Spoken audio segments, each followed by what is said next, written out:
Olá, eu sou a professora Paola Zordan e eu inicio essa apresentação para explicar o seminário especial Los Caprichos de Goya e Breviários dos Sonhos em Educação, que trata de duas publicações, Breviário dos Sonhos em Educação, organizado pela professora Sandra Mara Coraza, e Lições de Má Educação, Os Caprichos de Goya, que foi organizado por mim, a partir de um outro seminário especial oferecido pela linha de pesquisa Filosofia da Diferença em Educação, no programa de pós-graduação em Educação da Universidade Federal do Rio Grande do Sul. Esses dois livros, eles fazem parte da rede de pesquisa Escrileituras, que envolve pesquisadores transversais à educação e da área de educação em todo o Brasil, em universidades de todo o Brasil, né? A página da Escrileituras está aqui, e nós tivemos que adaptar esse seminário, que seriam 3 encontros síncronos, para estas aulas assíncronas e um encontro síncrono, né, de fechamento, em função do estado de saúde da professora Sandra, que se encontra hospitalizada, né, com uma doença autoimune, tá? Ela está bem, mas ainda precisa de plasma, então a gente não conta com a participação da Sandra. E eu vou aqui apresentar a estrutura do seminário, como ele ficou a partir dessa adaptação para todos, né, que participam, e vou deixar aberto, porque aqui nós vamos explicar um pouco assim os princípios da Escrileituras, alguns princípios da filosofia da diferença, né, e como isso se propaga na educação a partir de um projeto coordenado pela professora Sandra, de 2011 a 2015, que se apropria, né, desse neologismo de Roland Barthes, onde a escrita, né, simplificando, sintetizando, a escrita é imanente à própria leitura e a leitura vai produzir uma escrita. Então, o seminário, né, ele trata desses, ele parte desses 2 livros que estão disponíveis no site da Escrileitura e que já foram, né, acessados pelos participantes inscritos.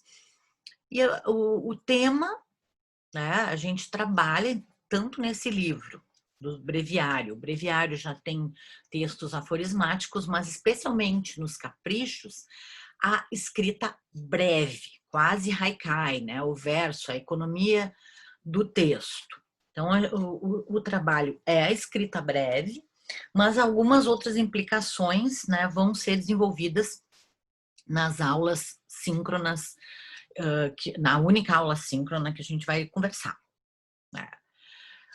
Especialmente o breviário dos sonhos em educação, ele trabalha com esses conceitos da pesquisa da professora Sandra Coraza, que ela chama, né, nessa operação esotérica EIS-AIS, que é o espaço, a imagem e o signo, que são unidades referentes ao currículo, e o autor, o infantil, que faz parte desde a tese da professora Sandra Coraza, né, que é a História da Infância Sem Fim, depois ela publica em livro essa tese, o currículo, que é a área de filiação dela, e o educador, como os elementos da didática. Então, se trabalha duas unidades de educação bem importantes, que é a didática no AICE e o currículo no EIS.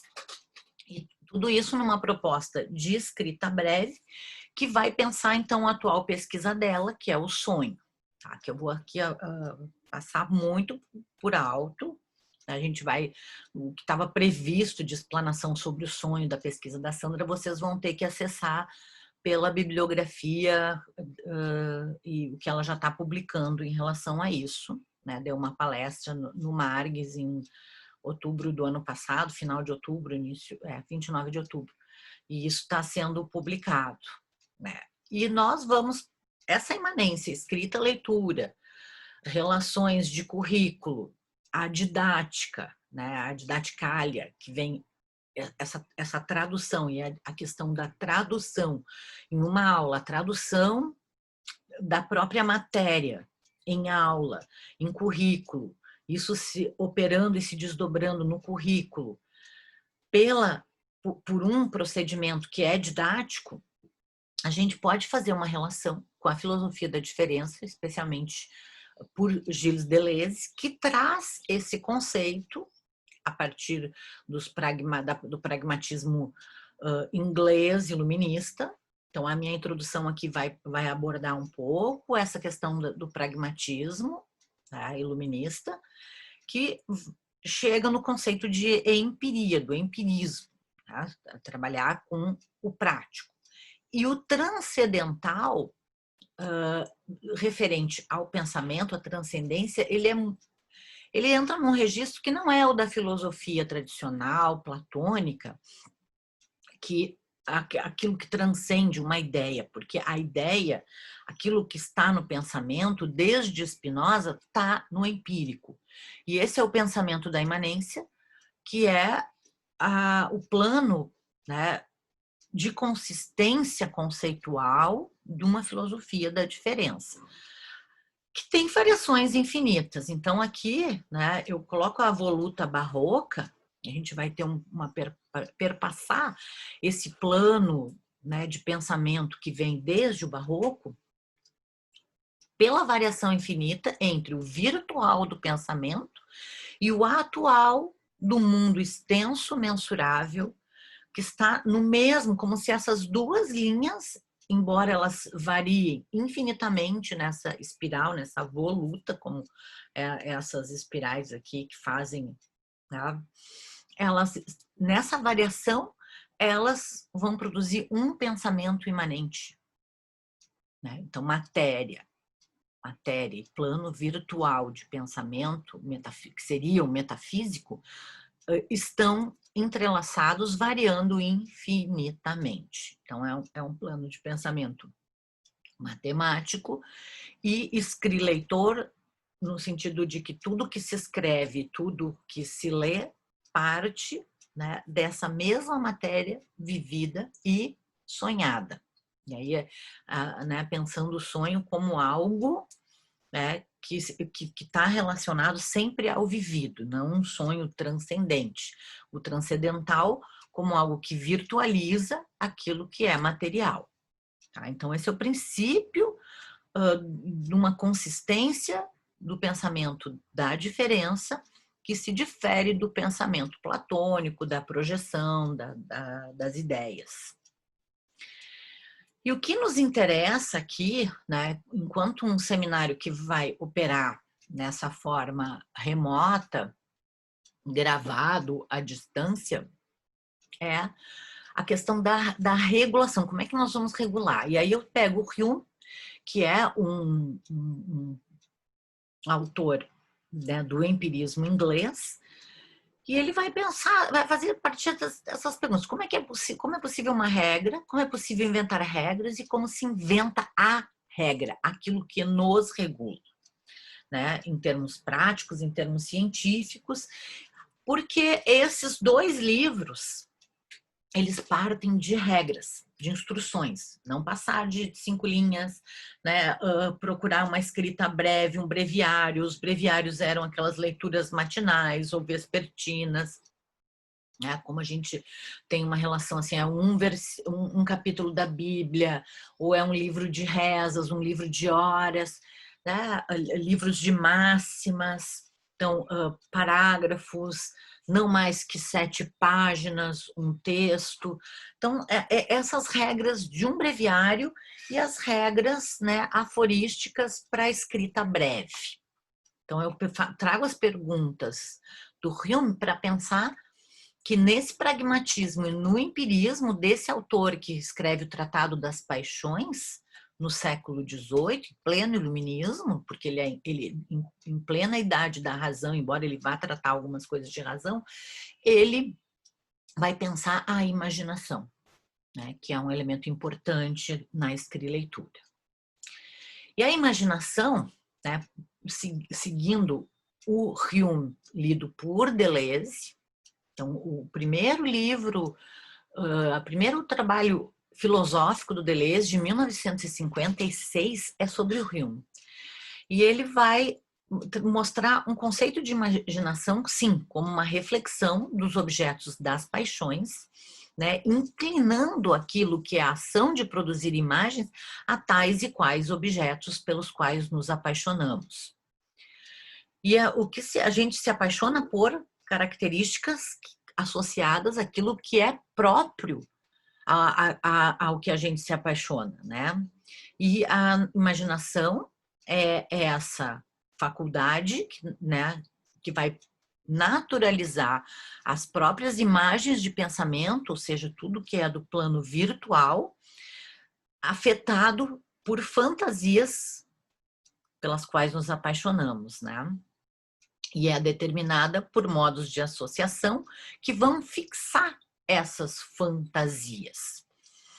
E aí nós, né, dentro da rede Escrileituras, já se trabalhou também com o conceito de fantasia, né, e é aquilo que vai liberar formas de fixação, e aí daí a importância das imagens, que a gente vai ver numa segunda aula, estirando essas imagens e recobrindo os raciocínios pela produção de imagens. Então, por isso a imaginação é tão importante para o nosso pensamento, para a produção de escrileituras e nesses 2 livros, tá? Que não podem ser comercializados, mas eles estão disponíveis digitalmente para quem quiser. Porque não podem ser comercializados, porque foram feitos com dinheiro público e são públicos, né? Como todos os projetos. Então, as regras e a imaginação, o que nós vamos operar aqui é uma formação progressiva dos princípios. E esses princípios, eles não são fundantes, eles não são fixos, eles são tão fantasiosos e imaginativos quanto as regras. Mas eles vão criar planos, linhas, pelos quais nós vamos poder caminhar, circular, andar de uma forma tranquila dentro, né, daquilo que seria caótico e nada tranquilo. Então, é uma maneira, né, de progredirmos, não necessariamente evolutivamente, dentro dos princípios das imagens em ação para a produção de uma escrita que é sucinta e sintética, de alguma forma. Né? Então, no seu tratado de paixões, o Hume vai mostrar o quanto a paixão depende de associações.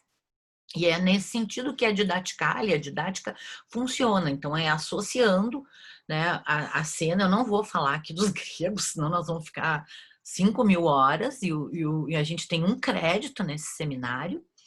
Mas essas associações se refletindo na imaginação, na ação né, das imagens, nessa faculdade que para o Hume é a associação de ideias. Né? Aqui ainda a ideia está dentro de um conceito transcendental, mas vamos pensar a ideia enquanto conceito, nem sempre colado numa imagem, nesse plano transcendental, virtual, metafísico, sempre imanente à matéria extensa num plano físico, porque uma coisa está sempre associada à outra em variação infinita. E esse é o princípio que vai progredindo dentro do que se constitui como filosofia da diferença. Embora aqui o pensamento do Hume se estruture, né, na Inglaterra, ou melhor, ele é escocês, né, na racionalidade, no iluminismo, no século XVIII, ele vai entender a razão não como aquela força transcendente, que tem uma hierarquia em relação à imaginação. E por isso o Hume é tão importante para o Deleuze, lá nos primórdios do que ele vai constituir, 12 anos antes dele defender a tese dele, diferença e repetição. Por quê? Né? A razão é um conjunto de efeitos simples da associação das ideias gerais, que são esses conceitos, né, que ainda tem um fundo platônico, de uma ideia mais transcendente, e das substâncias que são a própria matéria infinita das coisas, numa relação de ideias, de nexos e graus, que sempre será demonstrada pela imaginação, né? Fazendo relações de objetos, nos tempos, nos espaços, de causas e identidade, né? Num entendimento que vai partir, sim, da experiência empírica, a partir de probabilidades de compreensão que vão ser enraizadas no hábito, né? E esse hábito é o hábito, inclusive, da divisão e da categorização desses conjuntos, que vão ser efeitos daquilo que se associa, né? Daquilo que se tem como um conceito geral, que é a ideia, e da substância material, empírica, mensurável, né? Entendida pela experiência e pelas probabilidades de compreensão dessa experiência. E aí aqui eu já trago uma imagem, tá, do Prévost, que é o frontispício da própria enciclopédia do Diderot e do D'Alembert, né, o dicionário racionalizado das ciências, das artes e dos meios, lembrando que esse século XVIII é onde há uma primeira separação de arte e de ciência, é o primeiro momento em que a arte e a literatura vão se descolar do que seria uma filosofia, uma amizade ao saber como um saber universal, e a memória, a história natural, tudo aquilo que, inclusive a experiência, né, da filosofia que está ligada ainda à física, a física ainda é considerada filosofia no século XVIII, tudo isso vai se tornando, emergindo como disciplinas científicas. E aquilo que está ligado à imaginação, né, a partir do diagrama enciclopédico de divisão do conhecimento, vai sendo chamado a partir, né, dessa segunda metade do século XVIII de arte. E a ideia das luzes aqui, né, a razão, a luz é a razão. Porque a razão é aquilo que vai dividir, aqui todas essas figuras são alegorias de conhecimentos, né, de disciplinas que estão emergindo como ciência, ou então, né, como arte, mas, ou como mídia, porque a arte ainda vai estar ligada, a partir desse registro, às técnicas. E a razão seria esta luz, né, dando aquele conhecimento esclarecedor. Como a gente tem o Roland Barthes lá nos nossos princípios, esse conhecimento esclarecedor, ele pode ser pensado com Roland Barthes, com aquele livro Mitologias dos anos 60, como um mito, né? Um mito moderno, um mito contemporâneo. Então, de alguma forma, a fantasia da própria razão, então a gente pode pensar a razão, a ideia do esclarecimento, da ilustração, da erudição, como um mito. E, muito próximo do mito, nós vamos ter esse elemento, que é o sonho, que eu não vou falar dele, porque é a pesquisa da professora Sandra, né? Eu vou trazer algumas imagens para eludir o sonho, não ilustrar, não se trata de ilustrar, de dar um lustre a esse sonho, para provocar, né, nesse contexto do século XVIII, quando as próprias luzes, mais para o fim do século XVIII, começam a se mostrar fantasiosas, a partir de uma série de questões políticas nas revoluções, e na Revolução Francesa, na Revolução Americana. E aí o Fuseli tem essa série de pesadelos, ou nightmares, né, que trazem os íncubos e os súcubos, os demônios, de alguma forma, demônios incitantes e luxuriantes, né? Então tem toda essa questão da entrega, já no registro pré-romântico, que na Alemanha vai produzir a Sturm und Drang, que o Goethe vai estar, que não deixa de ser um iluminista. Então, todo o nosso seminário, ele vai colocar essa relação, né, aqui da figura clássica, na sua forma anatômica, e ao mesmo tempo nessa contraposição com o demoníaco e com aquele terror que vai chegar no início do século XIX como romantismo, que vai abrir espaço para as aparições, para o espiritismo, para todo essa questão do sobrenatural se contrapondo àquela empiria naturalista do iluminismo. E essa tensão, né, é o que vai produzir o conceito de inconsciente, os estudos do sonho, o interesse pelo sonho, né, uma reinvenção da sexualidade, né, a própria emergência do conceito de sexualidade. Tem uma outra aula aqui da graduação, quem quiser assistir, que eu trato disso, né, na disciplina Tópico Especial 1 da História da Arte, que tem como tópico a relação arte e sexo. Essa é uma imagem que aparece, né, nessas produções aí, em função dos demônios, que são já superstições, já são consideradas superstições medievas, mas que ainda fazem parte da imaginação e que ainda são apresentados pela pintura, né, clássica, mas que já põe problemas em relação ao iluminismo. Então, aqui é toda a série desses nightmares, né, que a gente pode ver, e a própria questão que vai, né, aparecer no início do século XIX, e aí interessa especialmente para os caprichos do Goya, que é a bruxaria.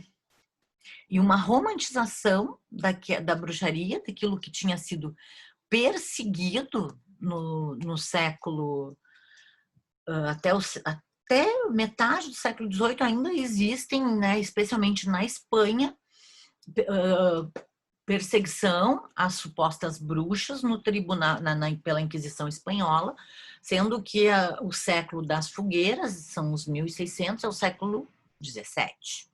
Né? Então, mulheres sendo queimadas, acusadas de bruxaria, por terem saberes e práticas relacionadas ao corpo, à limpeza, ao curandeirismo, não aceitas pela sociedade vigente, pelas igrejas dominantes. Então, o Turner, né, tem essa imagem da bruxa, né, indo para Alepo, numa tina, né? Eu trago isso porque vai aparecer bastante nos caprichos do Goya, e isso tem uma questão educacional e moral, né, da qual a gente procura fugir para pensar uma operação de pensamento em escritura, numa poética que traga as imagens como operação e não como ilustração, não como aquilo que vai fixar um sentido para o pensamento e para os conceitos. A questão do sonho, né, e dos haikais, da escrita breve, estão sendo trabalhadas pela convidada, Marina dos Reis, que foi orientanda da Sandra, defendeu um trabalho chamado Sonhografias em Educação. Ela já gravou as aulas, eu vou estar disponibilizando junto com esse link aqui, tá? O nome do canal, para quem não está matriculado na disciplina e quiser assistir às aulas, eu acho que ela não listou, é o Furosis, tá? Mas eu vou pedir para a Marina deixar listada esses links para quem quiser assistir, tá? São aulas de 20 minutos, são 3 aulas, que ela vai falar dessa relação do sonho e da escrita breve, né? Dando conta daquilo que a Sandra, infelizmente, não está conseguindo né, nos apresentar nesse momento. E eu vou falar, então, eu resolvi dividir em 3 aulas, além dessa aqui, que é a introdutória, 3 aulas. Uma sobre os caprichos, o conceito de capricho na história da arte, a problematização do capricho, alguns exemplos visuais do capricho, para entender o que o Goya quis dizer de uma série de gravuras em metal, Los Caprichos. Por que esse nome Caprichos?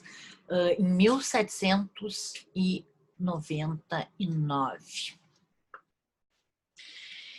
E aí, um dos caprichos tem a ver com esse gosto iluminista pelas ruínas. Não.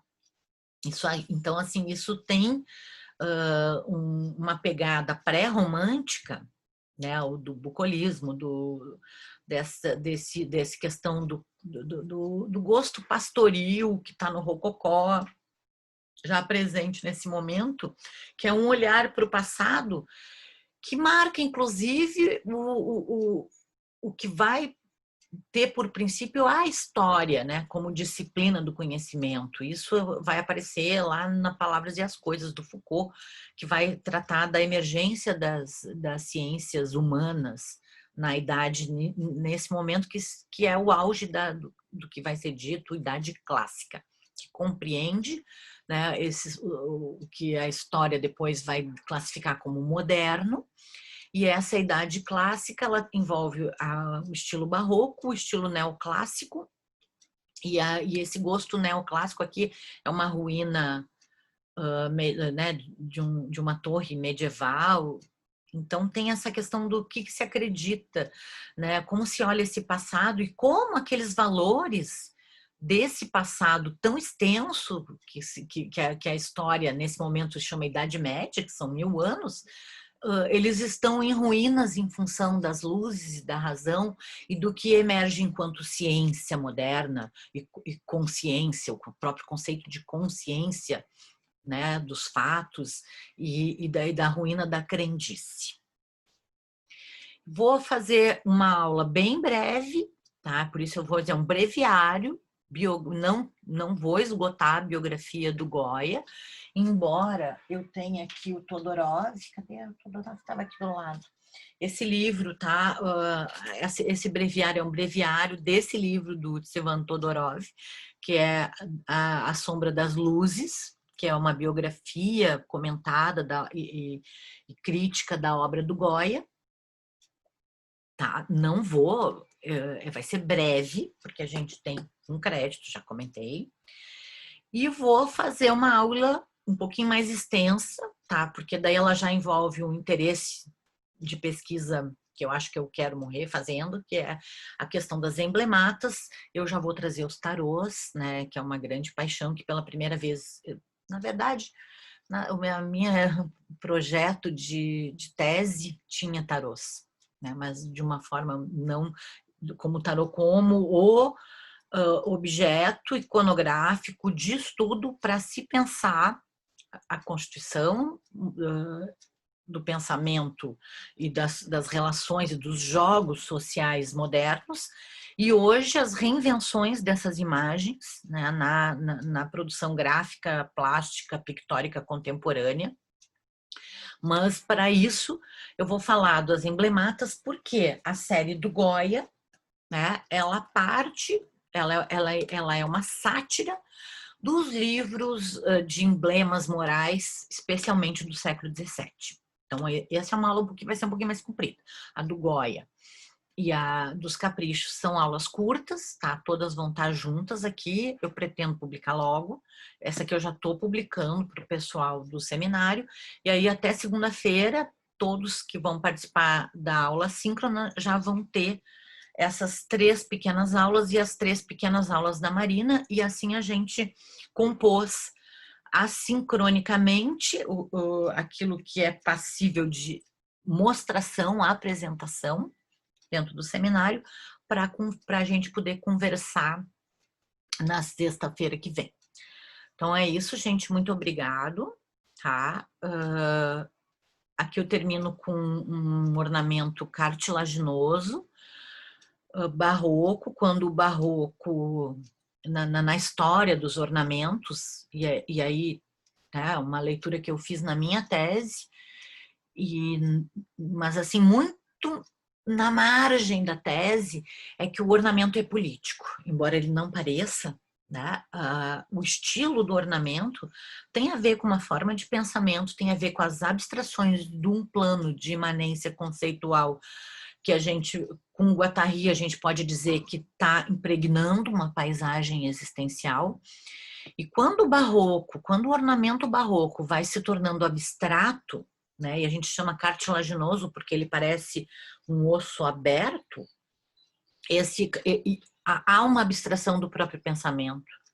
né? Aí nós vamos ter em Leibniz, que também é um dos estudos de Deleuze, né, a dobra, Leibniz e o Barroco, lá nos anos 80, essa questão do cálculo diferencial, do cálculo infinitesimal, do logaritmo, que é a função de uma espiral, ou seja, como pensar aquilo que não é mais geometricamente euclidiano e poligonal, né? Mas a espiral como uma forma geométrica aberta de um pensamento que está se abrindo para uma globalização e que vai chegar nessa ideia enciclopédica de conhecimento universal, de que nós conseguimos colocar em 17 tomos tudo o que existe para se pensar no mundo.